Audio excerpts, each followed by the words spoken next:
Okay. You want to get this recorded? Yeah, let's jump in. We can do this bullshit stuff anytime.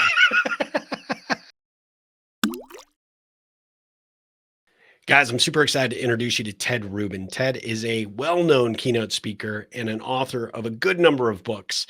Ted is got this great philosophy that I love that I got to read off his website. Life is not about waiting for the storm to pass.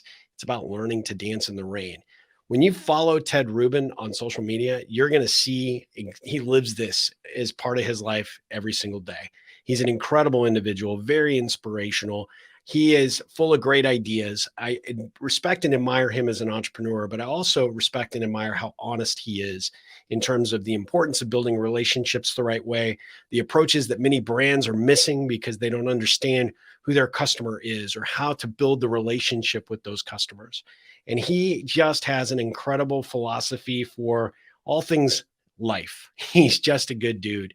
I am also super grateful for all of the tips that he gives on some of the great whiskeys that he tries, that he shares on Instagram. So it's given me a lot of insight as to brands I may never have heard of. So I'm super excited to have Ted join us for the Ripple Effect podcast. So let's dive right in.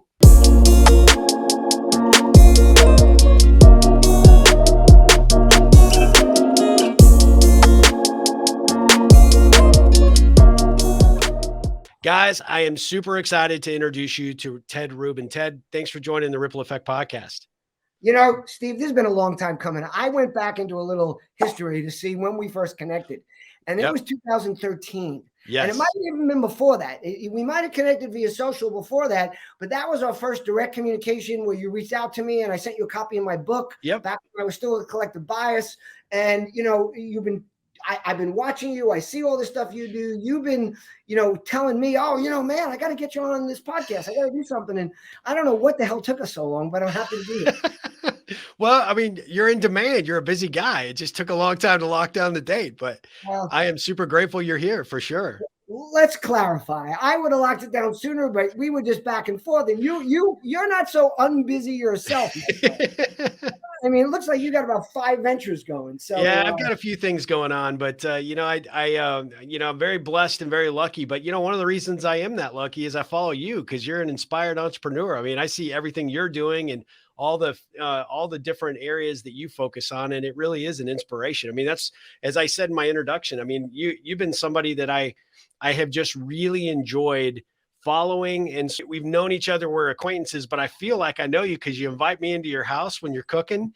I've learned and discovered new whiskeys thanks to you, and I have loved it. I've loved every minute of getting to know you through the way that you open up, and you're just a really, really phenomenal guy. Well, I appreciate you saying that. And by the way, I'm doing my first fast blast, a fast today. Yeah. Oh, you are? How's it going? Yep. It's well, first of all, I'm easy. Food to me is more like nourishment and energy. Like I don't live my life around food and the only reason I do is because I need nourishment and I need things. And I'm vegan and I try to eat clean. So this is kind of easy. I got these, like I sent you the link. I got this to go. I squeeze them in. I'll let you know how I feel later in the night. And I'm going to supplement a little bit with a Kachava protein shake towards the end of the day. Yep. Because the Fast Blast has no protein in it. Yeah. And I use Kachava and I use their Fast Blast powder as well. Okay. Which I use all the time.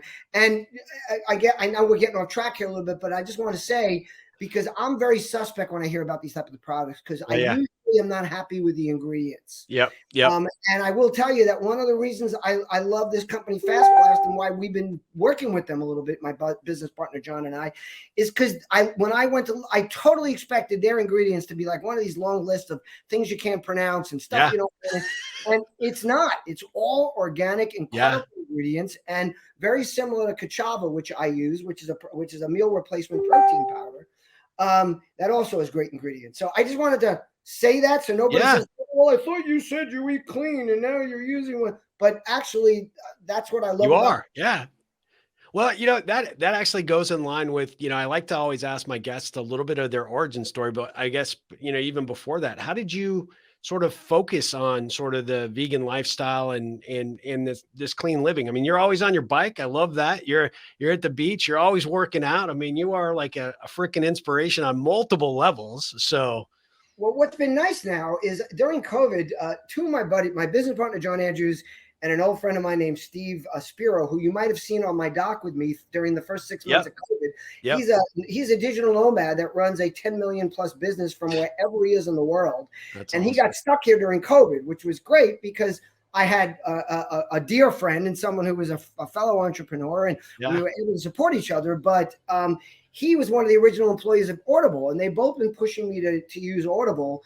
And I never read as much as I wanted to in recent years, and now I'm not only I'm listening to Audible, I'm listening to podcasts and books while I'm doing my working out. I'm also doing business calls, I'm doing Zooms. So it's nice to be able to do kind of those things and build it into what you do regularly so that you have time for it. Because a big problem with working out for a lot of people, understandably, is setting aside the time, and that can be difficult. Backstory. Well, I'm glad you didn't ask me for my whole backstory because I'm 65 and that could take us like all day. And I've reinvented myself so many times, and it's funny when someone like you, who I respect, who I see as a success and an entrepreneur, says how much I've done. I think I don't know if you go through this. Our expectations for ourselves tend to be so high that we don't value very often. I tend to be very bad at looking at what I didn't get done in a day instead of what I did get done, or what I have accomplished in my life versus what I haven't accomplished. And I tend to, harp on, I never made as much money as I wanted to make. I didn't build as many companies as I wanted to build. I didn't become who I thought I'd become when I was 20, who did, right?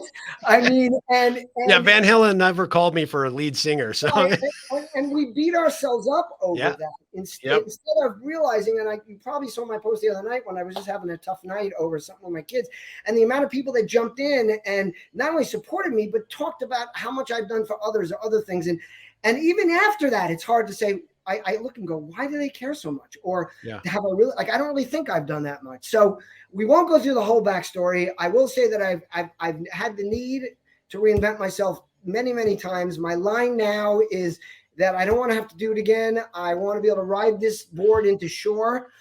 No more paddling back out because I'm tired.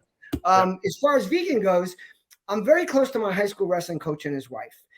He was my junior high, and then he moved up to the high school with us, coach. Nice. This was back in the 70s when it was okay to work out in your coach's basement and nobody called the police. And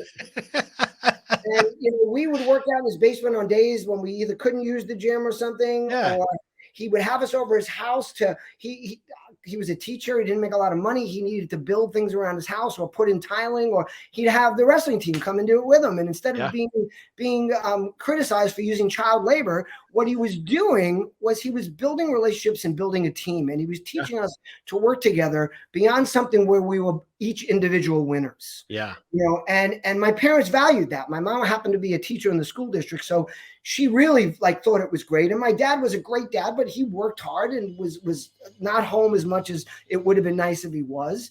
And I built this relationship with my coach and his wife, and we would have dinners at their homes, and I maintained it, and I supported his kids as they grew up. And I mean, supported in an emotional way, and I bought equipment for the team. And eventually he retired. He moved out to Pine, Arizona. And he was in the best shape of anybody I knew. And he was eating organic when you and I didn't even know what that meant. Right. But he ate the way we were all taught to eat, dairy and meat and eggs and all these things. And at 69, he had been running a search and rescue squad as the leader in the mountains of Arizona and Pine. And he collapsed in his driveway and needed a quadruple bypass. And it turned out that although on the outside, and this is also a warning to people that work out all the time but never get their insides checked out, he had plaque building up in his arteries because he had a proclivity to it, and the things he was eating were causing it. And he was in the hospital, and it was a difficult time because as the doctor said, Ira, you're in better shape than any of the 69-year-olds I've worked on. It's a lot harder cutting through muscle than through fat. So it's going to take you a little more time to heal, but you're doing great, and I'll see you in 8 years for your next bypass. And the coach looks at him and literally, and this is a guy who's a straight shooter, doesn't curse. He goes, the fuck you will. And my coach is also a researcher. He always was. I mean, he's a riot. I go to visit him. He pulls out his book. He has every workout I've done in his house in the last 10 years. And he'll open up, he'll open up and go, okay, you're on number 6 and you're doing it. Last time you were here and you did, and he'll give me my freaking workout. And he's online. He had his computer in the hospital, and he discovered all this conversation about plant-based eating and what meat and what dairy do to your arteries and your body. And he looked at him, and the doctor says, "Well, I'm sorry, Ira, but maybe it'll be 10 years, but there's not much you can do about it. It's genetic." And he goes, "That's a bunch of shit." Yeah. And he said, "I'm going to be vegan. I'm starting to eat vegan as soon as I leave the hospital." Wow. And that was, he's 81 now, so he's been doing that for 12 years. I visit him every year, and I'd come out and visit. And, you know, my coach's wife was like a second mom to me. But imagine parents, I always try to explain this to people, my relationship with them is, you love them like parents and they love you like a kid, but they're not your parents and you're not their kid. So when they give you advice, you don't take it. They don't freak out. And when you see them holding hands and nuzzling each other, you don't go, "Ma, that's disgusting." Like you look at it and go, "This." You learn from it. Yeah. I take pictures of it. I share it with people. Yeah. Yep. So she was like, "Listen, honey, we'll get you whatever you want to eat." I'm like, "No, this is great. It'll be like a cleanse whenever I'm here." So I would spend a week with them and I'd eat all this food and I actually loved it. And every time I'd leave, Roz would say, "Honey, you love it. Why don't you try this?" And I'm like, you know, my kids were younger then. I got the kids. I travel all the time. You know, this was a bunch of years ago, so there weren't as many easily accessible products. And I kept pushing off. And in 2016, I was 59, and, you know, little things started, you know, as you age, you know how it is, your cholesterol's inching up. I was always in great shape. I was never heavy, but I was getting a little heavier than, you know, it was still 5'11", 166, but that's not really where I wanted to be. And, but I wasn't going to diet. And I also had some issues with my prostate and these other things. And I'm at their house, and every time I was there, I'd read a book, and most of them were a little too radical for me. But that year I read a book called How Not to Die by Dr. Michael Greger. And I recommend it to anybody in the world. I went to Cornell. He went to Cornell. I felt a kinship. Everything he writes is based on studies and legitimate studies, not studies done by the dairy industry about dairy, not something, you know, not something done by a company that's hired by the dairy industry or the meat industry. And it's like a 500-page book, and I was blowing through it. My coach is watching me, and I'm probably on like page 400, and he comes over and he goes, "You like that book, don't you?" And I said, "Yeah." And remember, he knows me, and he's known me since I was 11. So he knows how to motivate me. And he says, "You know, I'd like to challenge you to something." And I go, "What's that?" He goes, "I'd like to challenge you to go home from here after this week here and try to be vegan for 3 months." And I had to one-up him, of course. And I said, "Well, Coach, I've been reading this book. And, you know, Dr. Greger says it takes 6 to 8 months for your body to adapt, you know, to this new style of eating. So here's what I'm going to do. I'm going to do it for a year. I'm going to start now. And I'm due for my annual physical. So I'm going to baseline my physical. Yeah. I'm going to do it for a year, go back for a physical, see what happens." After that year, there was no turning back. The dramatic change in a healthy person's numbers. I mean, understand that I had a prostate issues for about 7 or 8 years. I had 2 biopsies. They were both negative, thank God, but it was enlarged. It was hardened. It was this. My doctor, I don't want to get too graphic on you here, but he went in for a second look. He's like, "That's impossible." Yeah. And not only did I become vegan, but I started, I read his book, and he talks about how flaxseed is amazing for your prostate, and eggs are the worst thing you can possibly eat for your prostate. And wow. And not only that, but another year after that, I had a problem with a kidney stone that had been in my system previous, and it finally came out. And I was away, and I was living in Florida at the time. I hadn't changed from my New York urologist, so I needed to get a checkup after I got back from this trip when I had this problem, which, by the way, happened at my coach's house. Another funny story. And which is never good to have it anywhere. I can tell you from experience. I warned this doctor to say to him, "Listen, you know, you might notice that this and that about my prostate." And he's like, "I don't know what you're talking about. You have 100% healthy prostate."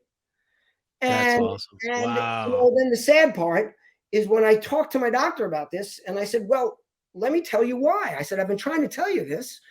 And I waited another year till it was even healthier. Yeah. I said, "You know, maybe you want to tell your other patients about this." And he's like, nah, it's just an anomaly. You're no, but this wouldn't work for anybody else. And I'm like, okay. And then there were other things. I found out when I was 52 that I have a bicuspid aortic heart valve, which is genetic, which means I was born with 2 flaps instead of 3. So usually they find it younger, but I was in pretty damn good shape, and they never heard it. And they finally did. They heard a murmur, and they've been watching it now since I was 52. I'm 65, determining when they might have to do a valve replacement. And lo and behold, the good news is, I mean, eventually I have to get it replaced, but the technology and the quality of the valves has improved so dramatically that, and this is why we waited. And they kept saying, look, we got to check it. And they check it every 6 months. And now they only check it once a year because it is maintained. And it has not changed my activities one bit. And now the difference is, if I wait another 2 years, it'll be totally non-invasive surgery. It'll be a heart valve that will last for the rest of my life. If I had done it 10, 12 years ago, I probably would have had to have had 3 replacements. And I would have to crack my chest back then. Yeah. So, long answer for a short story. I mean, for a short answer is that I tried it. It worked for me. I feel good about it. And then look, I'm fortunate. I loved steak. I loved eggs, but I don't really miss them. The only thing I miss is fish. Yeah. And I will feed in fish every once in a while. Fish is actually, according to Dr. Greger, a very good food. The problem is all the pollution in the waters is really and you're eating plastic when you eat salmon. I mean, but that's like, again, easy for me because I love vegetables. And then back to the original thing I said about the fast places, I'm not a foodie. So it's not like, oh my God, I don't get to try that. And of course, like anybody else, every once in a while, I'll treat myself to something. Sure. But I got to tell you, last night I was at dinner and by mistake, they put cheese in my dish and I didn't want to be a hassle and I ate it and it just did not agree with me. Yeah. I mean, just because my body doesn't take that stuff in anymore. So, wow. Well, I mean, like everything I've watched in terms of how you represent what you do in the world, right? You go all in, which is great. I love that. I mean, it's an inspiration in a lot of ways, and your clean eating and the approach that you're taking. I have somebody that will follow this particular episode with great interest because she's committed to the same path. So you may actually hear from her at some point. She's a former Dell executive. You'd love her. She's from England. She's cool. But yeah, it's inspirational. And I've trying to make shifts and changes to my approach as well. So you're a big encourager of that. So thank you for that. And I'll tell you what's really helped enable a lot of this is a lot of what I've learned from my business partner, John Andrews. He is a lifetime learner and he's always desperate to learn more. And he's helped I'd say reinstill that in me. Because there came a point where, okay, I had enough. I know what I know and I can do what I can do. And look, my whole eating in vegan has evolved over the 7 years 6 years I've been doing it. In that now I eat really clean. I don't eat at first I love Beyond Burgers and Impossible Burgers, but there's just too much. There's too much processing in those things. So I'll save that for when I'm in a restaurant and they have nothing else for me, and it's a better alternative for me than meat. But I've also and what I say to friends, I don't say to people, you have to be vegan. I just say, eat clean, eat clean. Yep. Try not to eat all this processed shit or all that, this stuff where they just put in oils that, why are they in there? And these processed oils are they're as bad for you as dairy. Yeah. So it can sit on the shelf for 3 years if nobody buys it. Right. Yeah. It's horrible. And why do you think they're putting this shit in there? So it can sit on the shelf. Yeah, that's exactly right.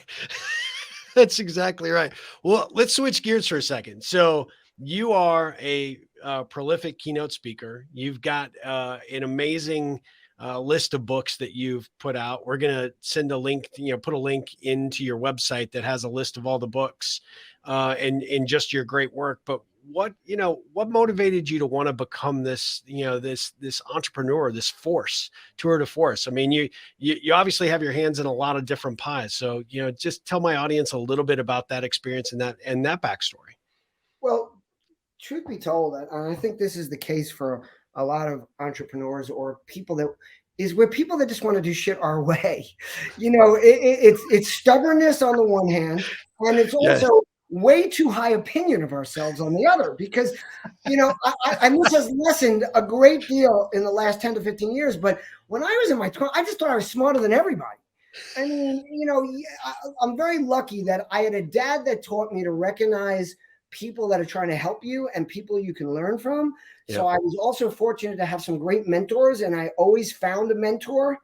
And he also taught me to build friendships that last a lifetime. And there's literally not a job, not a camp, not a major thing I've ever been involved in where I didn't walk away with at least one or two friends that were my friends from then on. And part of it was just, again, like I said, stubbornness, wanting to do things my own way, thinking you're working for a company going, these guys are idiots. Like, and by the way, most of the time they were pretty smart people, but youth engenders that to a degree. Yeah, sure. So that's why I try to give youth that leeway of, something I'll say is either to them sometimes, or when I'm afraid they might take it their own way, to somebody else, like, oh, they're young. Like and I might even use the word naive, but that's a negative word, and I try not to, because yeah. What I just mean is that, look, it's like why I say that boomers are better at social media than young people. It's not that they're better at the tools; they're much more horrible at the tools. They're not native to it, but they know how to build relationships. Yes, and why they're important and why it's critical, right? And the reason they do is not the generation they're from. It's because they're old. I mean, as we get older, we learn. I mean, yeah. There was a time where I could never do what I could do now in a room, where I can walk in, and if there's a fight going on, I know how to take it down, or I know how to fire it up. Yep. There's a time where all I ever did was get my back up and not in my head say, okay, what's for the benefit of everybody here or myself? Yeah. Your tongue, say what you think. So, youth has its pluses and minuses, but for me, it just made me think I could do things better and made me want to do it my way. I would say that one of my shortcomings has been is that I tend to learn enough about a subject so that I'm somewhat fluent in it, and I can use my relationship building skills, because that's really my innate talent, my ability to connect with people, to engage with them, to make it feel personal for them. So I'll stop learning sometimes. Like when I start a business, I'll hire Steve to handle it, and he'll say, look, let me explain this. You go, no, you just do it. And that's a bad idea. If you're an entrepreneur, I'm telling you right now, you got to learn everything. Yes, you do. Yes. You can't you can give it off to somebody to run, and you don't necessarily, of course, have to know as much as them, because you're not going to be a specialist in that. But my ball drop, and it continues to be, and I use the excuse now, well, I'm 65, I don't really have time for that anymore. Or I don't want to dedicate the time, but it's a bad habit. So for me, I jumped in, I built a very successful business at a young age, and then it crashed and burned. And that was what kind of business was that, just to give us a little context? It was in the investment business. Okay. And I was really good at it. But again, my skill really laid in building the teams. It always was. I used to think, and here's another little tidbit for your audience or for you, whatever. You've probably seen me write about this. I used to think I was a networker. I used to use the term networking because I was very good at, reaching out to someone and them reaching out, the whole node kind of thing. But what I learned, my real talent is community building. All my friends know each other, and they're from all walks of life. And in almost every area that I get involved in, I bring the people that I meet in that together. And that's what I'm good at. So again, I geared towards that in things I did. So in the investment business, my real talent was recruiting guys and training them and bringing them in and firing them up and doing the speech on stage, which is really where I first started speaking, other than taking public speaking at Cornell, which was also take public speaking. If you're in college, if anybody in the audience is in college, if you have a kid in college, force them to do it. Or the other good alternative that my younger daughter did, was she was on the debate team in high school. Because getting over that fear of talking in front of people is, and by the way, I'm still nervous of it, but I also learned that once I get up there, it's like wrestling. I used to get butterflies. I'd be laying on the mat going, Coach, I can't do it. He'd go, just get the fuck out there. Because the minute you touch the guy, instinct takes it's in. Yeah, you're on. And so, again, the mistake I made in that business was I didn't learn some of the other pieces of it as well as I should. I handed off the finances. I had an amazing controller. I let him do everything. When he decided to move into a big 8 accounting firm, that's back when there were big 8 accounting firms, and I had to get a new guy who was then afraid of me. I remember when we were out of money for something, I'm like, dude, this is your job. He's like, well, you told me to write the check. I'm like, but you got to tell me there's no money to write the check. Thank you. You got to tell me that we write this check. We can't pay rent next month. Or again, because I take full responsibility for this. I left that to other people and didn't understand it of myself. Even when people tried to teach me it, I would be like, okay, I have another sale to make, or I have another relationship to build. And it's okay to focus on what you're best at. I mean, obviously, that's what you bring to the table. But my advice is don't let those other things go by. Educate yourself, learn. Again, I got into internet advertising early on, but what I found my home in the whole content influencer relationship building side. So I never really dug into the technical side of advertising and media, which would have been of a real value to me. And like I'm working with a company now, and it's a big part of what they do. And of course, they're not hiring me for that. They're hiring me for what I'm good at. But oh my God, my battery's about to die. Hold on a second. I gotta we're gonna be shut down in about 2 minutes. So hold on. we're gonna move location. Sorry for the problem. I love the background. Okay, now we got power. So but I am now, because I'm older and wiser, saying I want to understand this better. I'm getting in on calls that they're like, you don't have to be on this call. I'm like, yeah, but I'm learning from this call. I'm curious now. I think that comes with age too, right? I mean, at the end of the day, there's elements to being an entrepreneur where you're like, I got to be the hard charger. I got to be out in front. I got to keep, blazing new trails. All the other things need to be handled by somebody else. But a lot of times that just doesn't work, right? And the older you get, the more engaged you become, because all that stuff matters, right? At the end of the day, the buck stops with you. Like when something doesn't work, it's your fault, technically. And I will say, as a caveat, if you get yourself a good partner, get yourself a good business partner, you can leave some of that. I mean, you don't have to know everything. I have a great business partner for the last 10 plus years, John Andrews, and we have different strengths and we have some similarities, but he knows that there's some stuff that's just going to fall on him because that's what he does. And like the technical side of things falls to him. It's just not innate to me.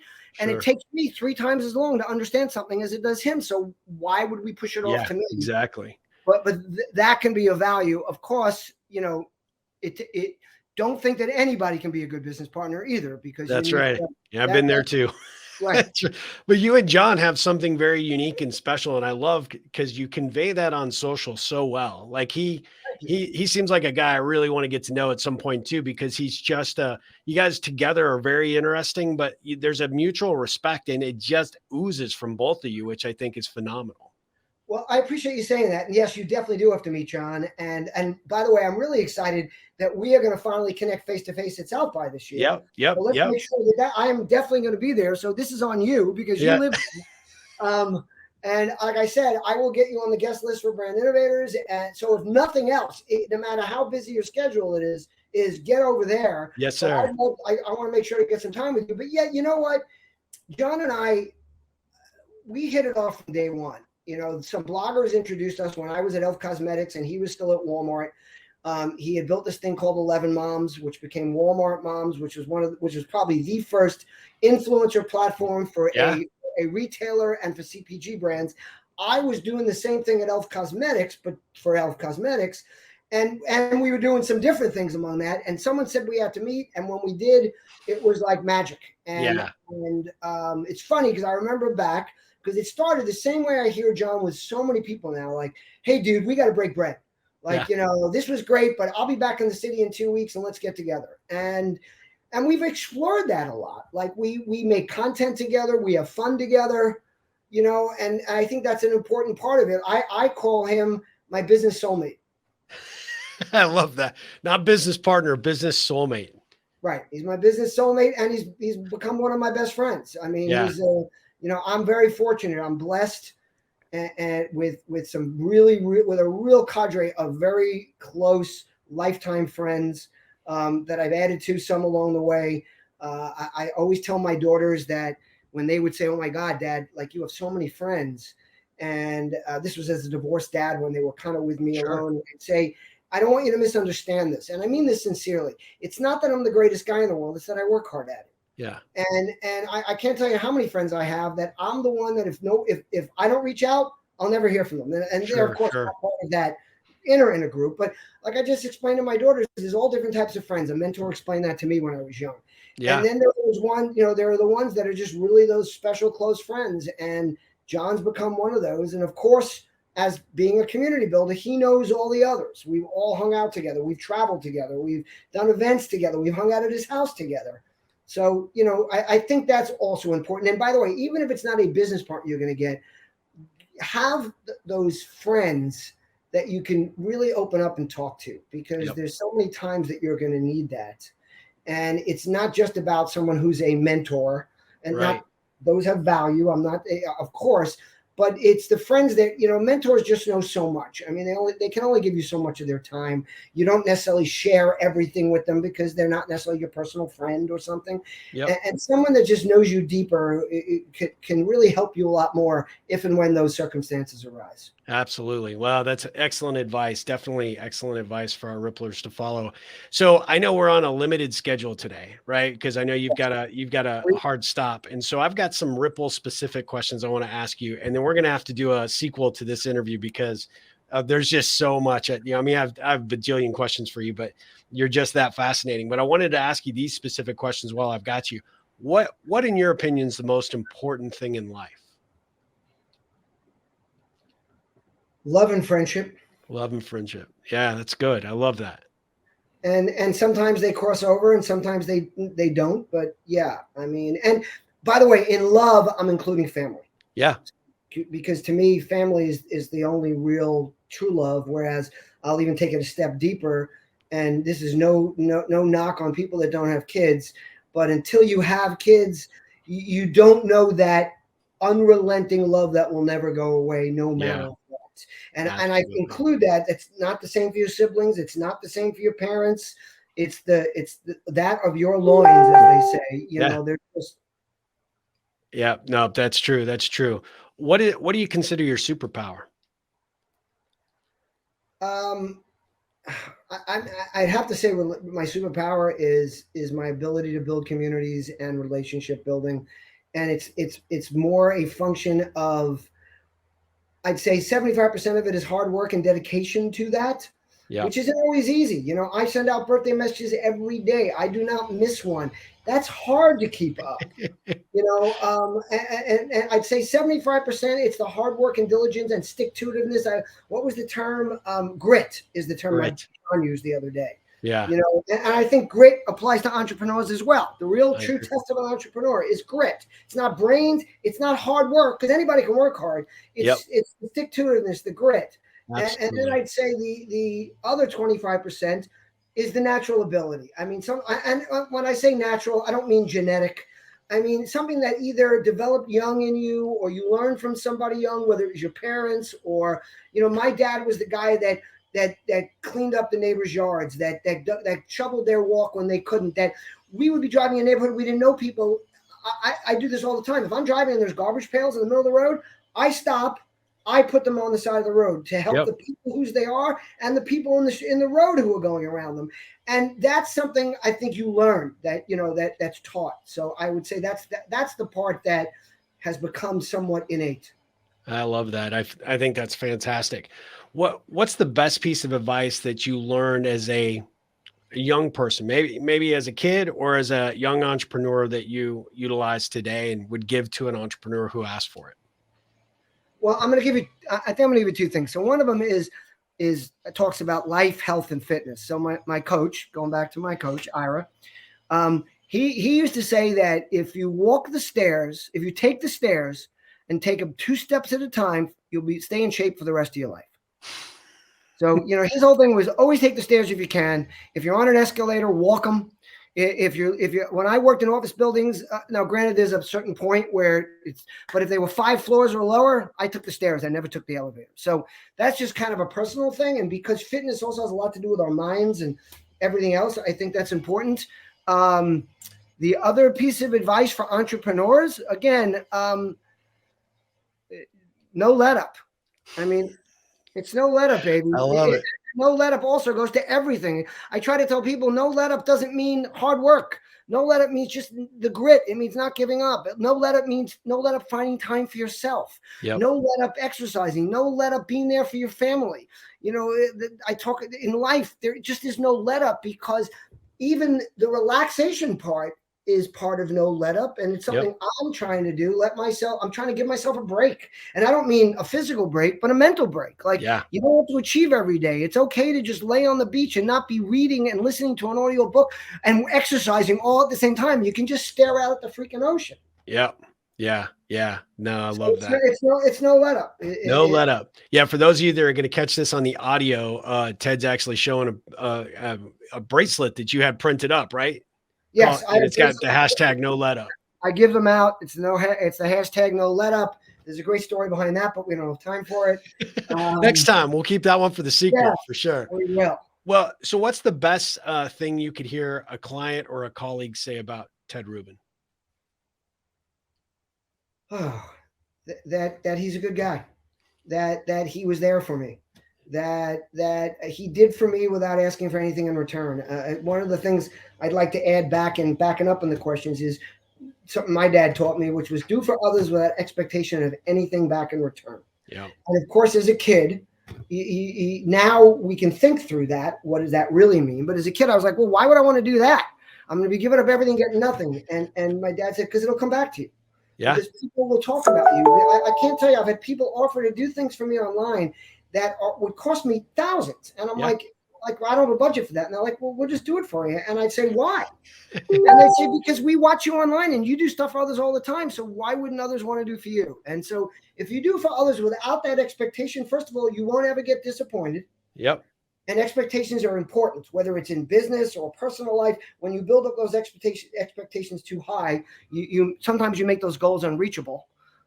So that's it. Do you have any? I'm sorry, I went on long about that. No, that was good. I love that. I mean, really what you're talking about is everything we talk about on this podcast about those ripples you're creating, which leads me to my second to last question, which is, in your opinion, what is the ripple effect? The ripple effect is taking no let up to the next level. You know, and it do for others without expectation of anything in return. It's that everything leads to something else. Yep. This is the way I see it. And this is not from reading your stuff. This is my feeling. That ripple effect, when I hear that, I think of the actions I take and what it causes down the line. Whether it's taking that call from that kid or taking a call from someone that says they want to pick my brain, and I hate that expression. Tell me you want to talk to me, you want advice, you want to share, but don't tell me you want to pick my brain. I mean, but take the call anyway. Talk to people. You know, it's really, again, we forget sometimes all the things we do with the effect we have on others. And I again, every once in a while, someone will reach out and go, you know, 4 years ago, I reached out to you and I didn't know what to do as my next step. And you talked to me for an hour and a half. Yeah. And you know, you have no idea the effect that had. There's a ripple effect. Yeah. You know, and it goes beyond, because the true ripple on or ripple effect is the effect it had on people that he either did the same thing for, or just the job that he took because of that, and all the people he affected down the line. Yeah.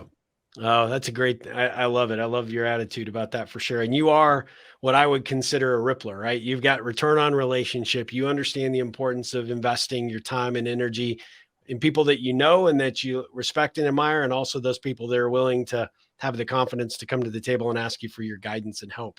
And you beat me to it, because return on relationship is what brings all that together. It does. It's doing for others. It's no let up. It's rippling on.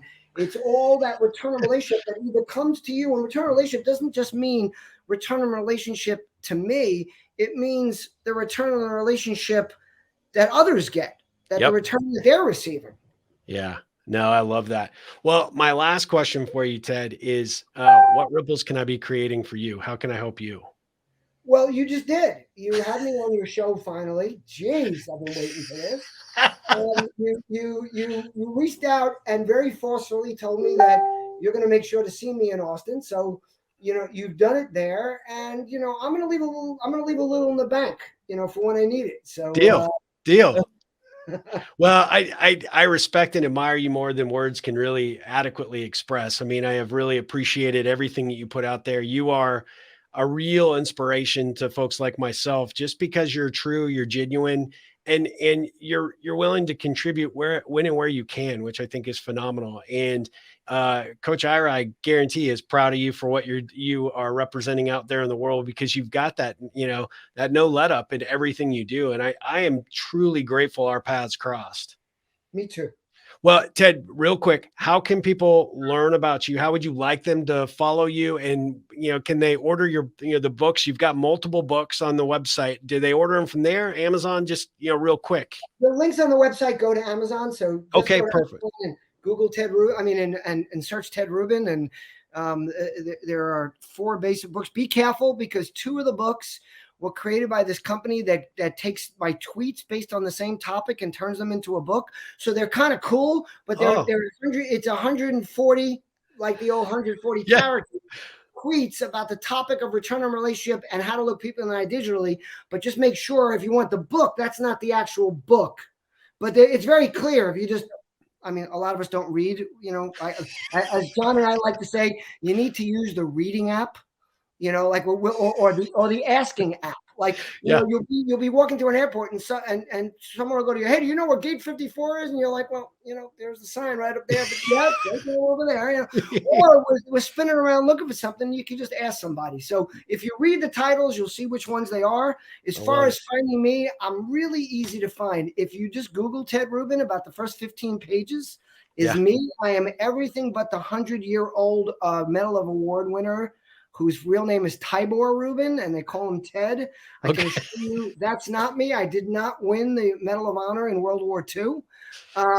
Otherwise, it's all me. You can go to tedrubin.com. You can go to returnonrelationship.com. You can go to Ted Rubin on LinkedIn. I'm Ted Rubin on just about every social platform. The only one it's different on is YouTube, where it's at Ted Rubin. Yeah. And don't even ask me about that whole crazy. Well, Ted, thank you so much for being a part of the Ripple Effect podcast. You are awesome, and this was so much fun. I am grateful. I just want to wish you the best rest of your day, and I will we will have you back for the follow-up episode, because there's a lot more to discuss. And let me share one more thing, because I always share this, and I'm happy to do it. My email address is tedrubin@gmail.com, just like my name. Feel free to reach out. My phone number is 516-270-5511. I actually pick up my phone, and if I don't, my voicemail is not full. So you can leave me a voicemail and I will hear it. All right, Ripplers, there you go. That's how you get a hold of Ted, for sure. Well, Ted, have a great rest of your day. And as always, ripple on. You got it, buddy.